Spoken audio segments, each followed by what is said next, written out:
Anybody from the audience here? Do you have a question? Yes, I'll come to you. Please come and ask the question. Yes, come here. Hold on to your question afterwards. Namaste, Swamiji. My name is Nilanjana. I've Yes. come from Delaware. Yes. So I've been listening to your talks on YouTube, and you talk about this one consciousness. Yes. And so I've also been reading Swami Vivekananda's complete works. Yes. And he mentions a plane of superconsciousness. Yes. And he urges our minds to go there. Yes. So I wanted you to explain to us what this level of or plane of superconsciousness is and how do we get there.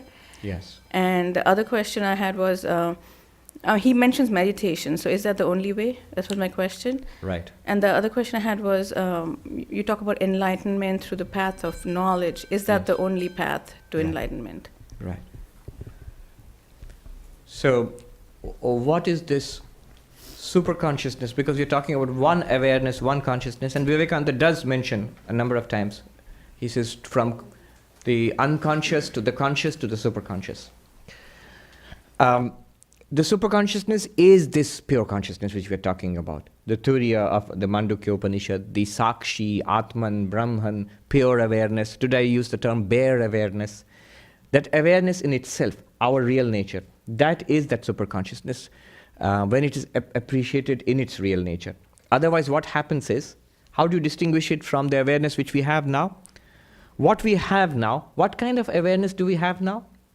If you look, you will say, here I am aware of your voice, I'm aware of seeing things, hearing things, I'm aware of thinking, desiring, feeling, remembering, forgetting, I'm aware of enjoying, suffering. All this is our awareness, the awareness in which we live our lives. And sometimes I seem to sink into unawareness, like deep sleep or unconsciousness or even coma or whatever, or anesthesia. So our range of experience is sometimes lack of awareness and sometimes this awareness which we have, the worldly awareness which we have, externally and internally in our minds. Are you with me? This is what is called consciousness and unconsciousness by Vivekananda. What is the relationship of this with the pure consciousness? That witness consciousness, the pure consciousness, the Turiya, Atman, whatever you call it, channelized through the inner instrument, mind and sense organs, is what we are experiencing now as this awareness. In Sanskrit, in Vedanta, they have very specific terms for it. Swarupa jnana, vritti jnana. Jnana means consciousness or awareness or knowledge. Swarupa jnana, what it is, it's in its real nature. It's pure consciousness in its real nature.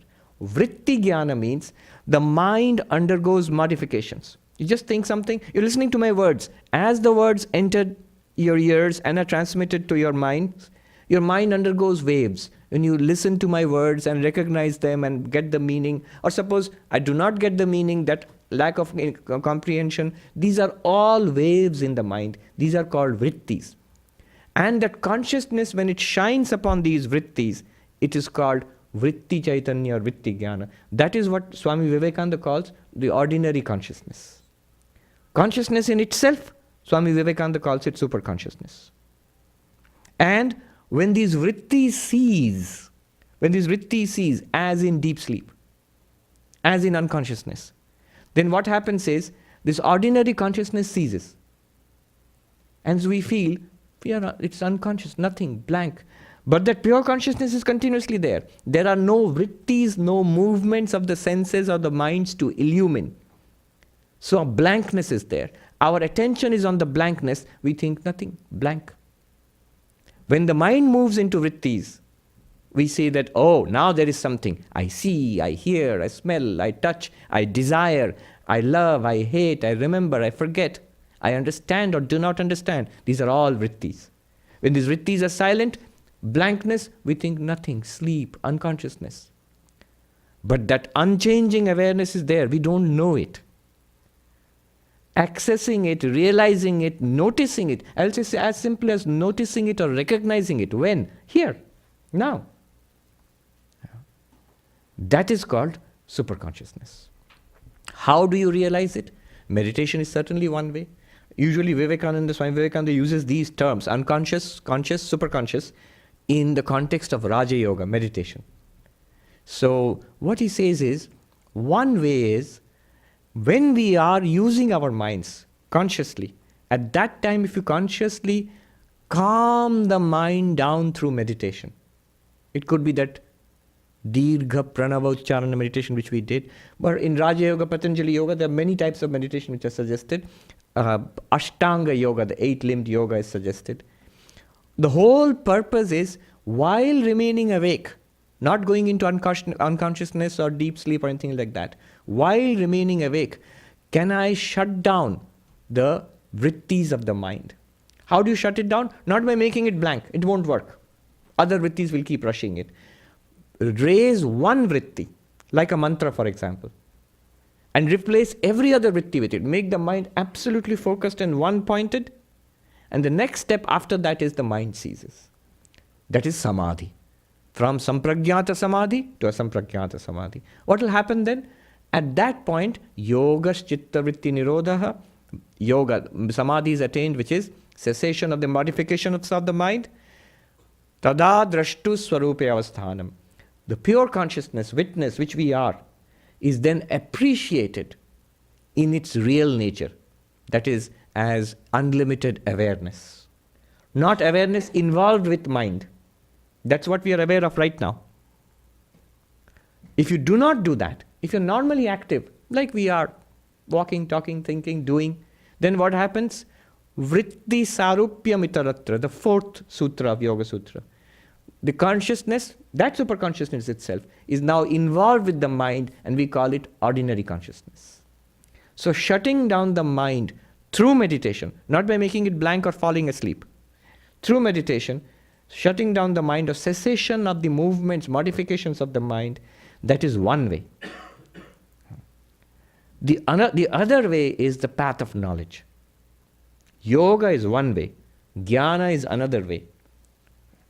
What is the path of knowledge? Use the mind itself. Let it go on thinking, because that pure awareness is there right now, isn't it? It has to be there. If I am aware of my thought, then awareness is there. All I am interested in is recognizing the awareness in itself. Let me use my thoughts, let me use the intellect, the faculty of the intellect, to discriminate, to analyze. They say the signal from the noise, they say. So, to analyze the background awareness, not as an object, you can never get it as an object, to recognize it in and through all thoughts. It's like there is a movie playing on a screen. One way of appreciating the unchanging screen, the foundation, the basis of the movie, is to switch off the movie. That is the yoga method. Switch off the movie. Then you can see the screen as it is.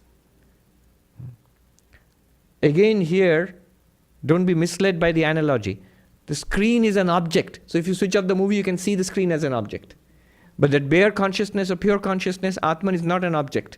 If you shut down the mind, the only way of saying is it shines forth by itself. It's not objectified. So that's one way. Another way is to understand what is a screen and what is a movie. Even while the movie is playing, you understand what the screen is. Is that possible? It's possible. Don't we do that?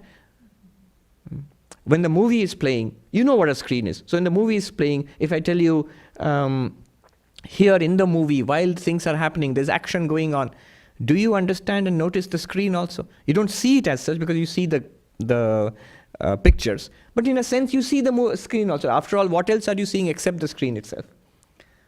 You will say, yes, I know. Even while the pictures are on, the movie is on, I know what is the screen. I know absolutely, I'm clear about the screen. Jnana tries to do that, the path of knowledge. Even while ordinary consciousness is functioning, walking, talking, thinking, doing, even desiring, underneath all of that, you notice the one unchanging consciousness. So that is the path of knowledge. The two are not mutually exclusive. Path of knowledge, how does it work? We have tried it many times here. Drigdrishya Viveka is one way, the seer and the seen. The analysis of the three states, waking, dreaming, deep sleep, is another way. The analysis of the 5 layers of the human personality, 5 sheets, Panchakosha, that's another way. There are different modalities, different methodologies of using the intellect to come to a recognition of who we really are. And the two are not mutually exclusive. The path of meditation is very beneficial to the path of knowledge. Just as the path of devotion is beneficial to the path of knowledge, the path of meditation is also very beneficial for the path of knowledge. Quietening the mind makes it much more receptive to the pointing out instructions. In a quiet mind, if it's pointed out, one day you will get it. That breakthrough happens. All right, thank you.